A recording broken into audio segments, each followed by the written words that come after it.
All right, speed dating. Let's do this. And how much time do we have?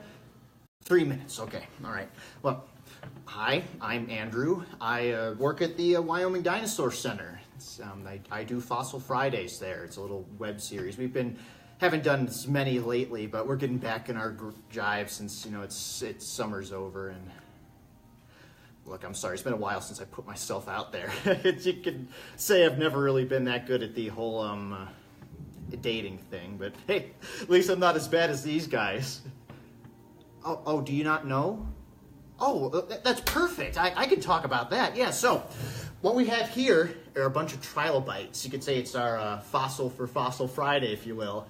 Yeah, so trilobites, just like this beautiful guy right here. What an appropriate centerpiece for this. So yes, trilobites are one of the most successful group of arthropods that have ever lived. One of the most iconic fossils other than dinosaurs. And yet, these are pre-dinosaur creatures. This block behind me was from Morocco, found in Morocco, from 475 million years ago, a period of time called the Ordovician. So it's way before the dinosaurs came into the picture. That's why I wore my Dimetrodon tie. It's a pre-dinosaur creature.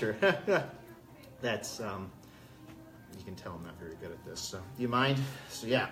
So, trilobites were an immensely successful group of critters. We find over 17,000 different known species. But this particular block is really significant because it tells a really specific story. Because you'll notice there's not just one trilobite or two or three or four or five or six or seven or eight there's a lot. Over 60 individuals preserved in this one block.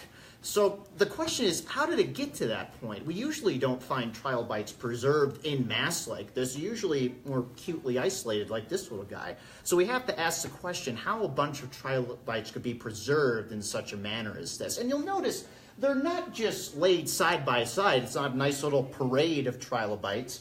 They're all crisscrossing each other, overlapping in this big sort of frenzy. Well, the most likely outcome is that it's like a feeding site where a bunch of food was gathered, but we're not really sure this is a feeding site because of a whole variety of reasons. You see, the main thing that tells us about this is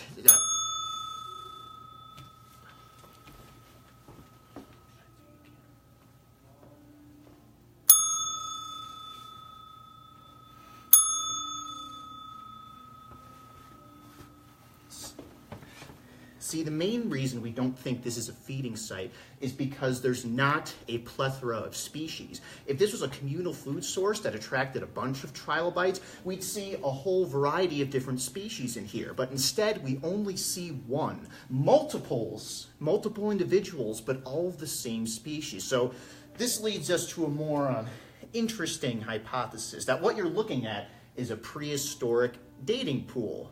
It's literal, right? Kind of like what we're doing. So it's a spot where trilobites didn't gather the feed, but where they gathered to, get their groove on, mingle, see who they could, chat with, get along with, that sort of thing.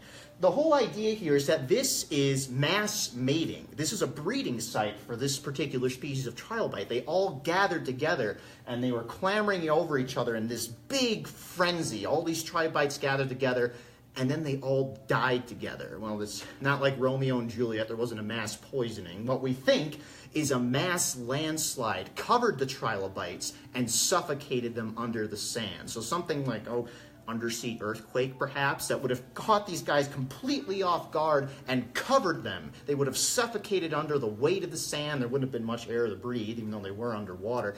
And that's what we think happened here, kind of a mass death and mass dating sort of situation. So not really good for them, but it's great for a paleontologist like me because I thrive on carnage.